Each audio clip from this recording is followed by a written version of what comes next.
አንድ ሼህ ስለ አንድ ሴት ታሪክ እንዲህ ብለው ይተርካሉ። ሼሁ በጣም ትልቅ ሰው ናቸው። እንደዚሁም ደግሞ ዳዒ ናቸው። ብዙ ነገራቶችን የሚሰሩ ሰው ናቸው። እና አንድ ሴት ደወለችልኝ አሉ። ያ ሼህ አለችኝ። ነዓም ልጄ ምን ልታዘዝ አልኳት አሉ። ከዛ እኔ አለችኝ።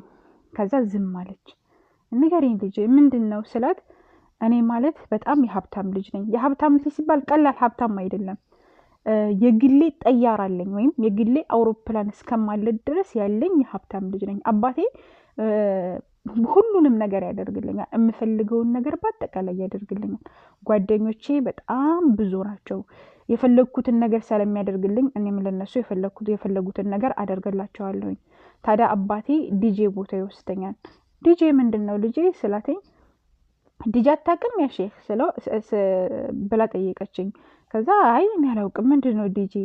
አይ ዲጄ ማለት ይሄ ነው ብላ አስረዳችኝ። ከዛ አዑዙ ቢላ ብዬ መለስኩላት። ከዛ ቀጠለች።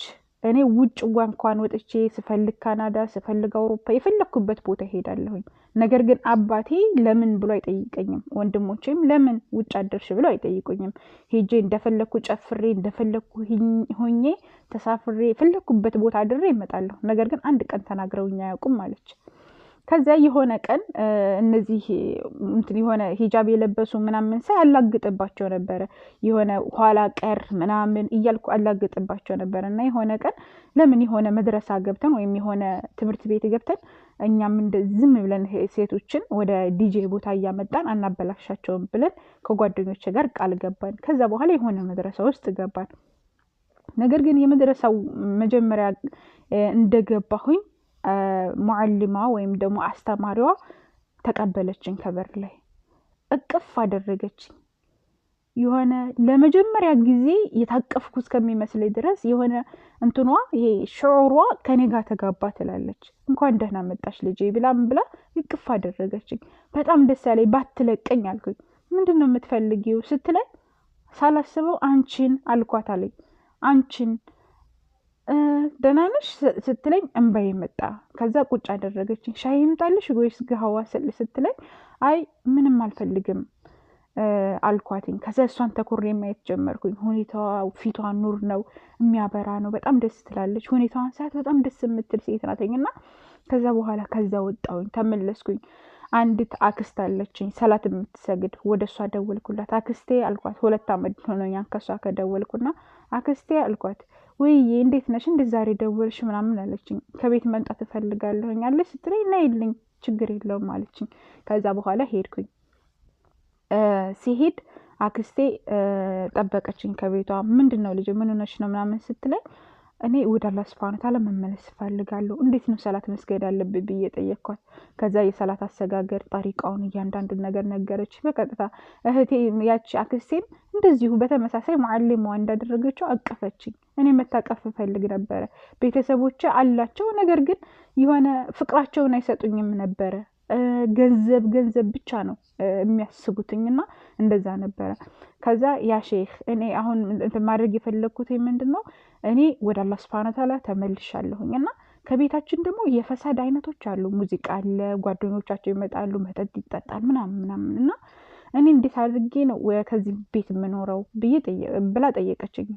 አንቺ ከ2 ወር በፊት ተውበት ከማድረግሽ በፊት መጥፎ ሁኔታ ላይ እንደዚህ ቦታ አልነበርሽም ብዬ ጠየቅኳት አሉ። ከዛ አዎ ብላ መለሰች። እንግዲያውስ ልክ አንቺን አላህ ሱብሓነሁ ወተዓላ ልብሽን እንደመራልሽ ቤተሰቦችሽንም አላህ እንዲመራልሽ ዱዓ ከማድረግ ጋር ጥረት አድርጊ ያልኳት። ከዛ እሺ ብላ ዘጋች። ከዛ ያደረገችውን ሁሉ ነገረችኝ። ምን ትላለች? ከእናቴ ጀመርኩኝ። እናቴ በጣም የሆነ ያፈነገጠ ቦታ ነበረ እንትን የምትለው ጓደኞቿ ምኗ ታጭስ ነበረ ወዘተ ነገራቶች። ከዛ እኔም ምንድን አደረግኩኝ? በቃ ከእናቴ ጀመርኩኝ። ሰላት መስገድ ጀመረች። ከዛ በኋላ ወንድሞቼ፣ ከዛ እህቶቼ እንደዚህ እያደረጉኝ ቀስ እያደረግኩኝ ወደ ሰላት እንዲመጡ ቤቱ እንዳለ አላህ ሱብሓነሁ ወተዓላ የሚወሳበት ቤት እንደሆነ አደረግኩት። መጨረሻ ላይ አባቴም ወደ ሰላት ተመለሰ።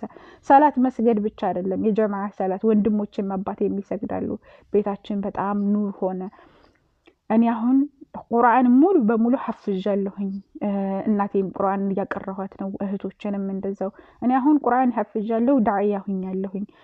በተለያዩ መድረሳዎች እየሄድኩኝ ታሪኬን በማካፈል የተለያዩ ነገራቶችን አድርጋለሁኝ። አልሐምዱሊላህ ብላ ለሼኹ መልሳ የደረሰችበትን ትነግራቸዋለች ማለት ነው። እና ሼኹ በጣም የሆነ ከንትን ጋር ነው የነገሩት። በጣም ደስ የሚል ታሪክ ነው ሰራሃ።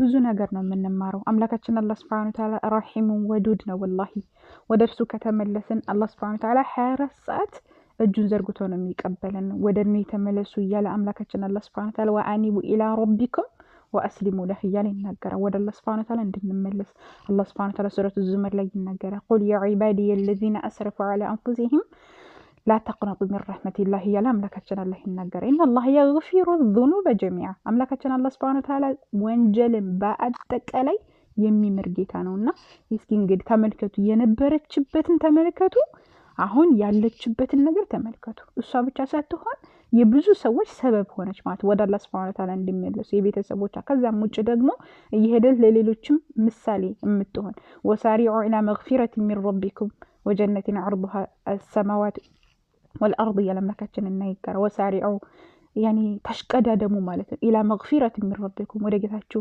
እዝነት ተሽቀዳደሙ። ወጀነቲን ዐርዱሃ አሰማዋቱ ወልአርድ ዑደት ሊልሙተቂን ለነዛ አላህ ሱብሓነሁ ወተዓላ ለሚፈሩ ሰዎች ወደ ተዘጋጀችው ገነት ተቻኮሉ እያለ አምላካችን አለ። ወደ አላህ እዝነት ወደ አላህ መግፊራ ተቻኮሉ እያለ አምላካችን አላህ ሱብሓነሁ ወተዓላ ይናገራልና ወደ አላህ ሱብሓነሁ ወተዓላ ቶሎ ብለን እንመለስ። በምንችለው አቅም ወደ አላህ ሱብሓነሁ ወተዓላ እንመለስ። አላህ ሱብሓነሁ ወተዓላ ምንድነው የሚለው? ወለዚና እነዛ ኢዛ ፈዐሉ ፋሒሸተን አው ظለሙ አንፉሰሁም እነዛ ወንጀልን በሰሩ ጊዜ ወይም ደግሞ መጥፎን ነገር ባደረጉ ጊዜ ወይም ነፍሶቻቸውን በበደሉ ጊዜ ዘከሩላህ አላህ ሱብሓነሁ ወተዓላ ያስታውሳሉ። ፈስተግፈሩ ሊዙኑቢሂም ከዛ ለወንጀሎቻቸው መሐርታን ይጠይቃሉ። ወመን የግፊሩ ዙኑበ ኢለላህ ከአላህ ሱብሓነሁ ወተዓላ ውጭ ደግሞ ወንጀልን የሚምር የለምና በምንችለው አቅም ወደ አላህ እንመለስ። ወለም ይሲሩ አላ ማ ፈዐሉ ነው የሚለው አምላካችን አለ። ወሁም ያዕለሙን እነርሱ እያወቁ በዛ በሚሰሩት ወንጀል እስካልዘወተሩ ድረስ ይላልና በምንችለው አቅም ወደ አላህ ሱብሓነሁ ወተዓላ እንመለስ። አላህ ገፉሩ ረሒም ነው። ሰራሐ ወላሂ ይህ ሁሉ ወንጀልን አላህ አዘወጀል ምሯት ወደ አላህ ተመልሳ የት እንደደረሰች ተመልከቱና ትልቅ ትምህርት ትሆናለች። እኛንም አላህ ሱብሓነሁ ወተዓላ ወደ እርሱ ተመላሾች አድርገን በድብቅም በግልጽ የምንሰራው ወንጀል አላህ ይማረን፣ መጨረሻችንን ያሳምርልን። አላህ ያህፈዘኩም። ወሰላሙ አለይኩም ወረሕመቱላህ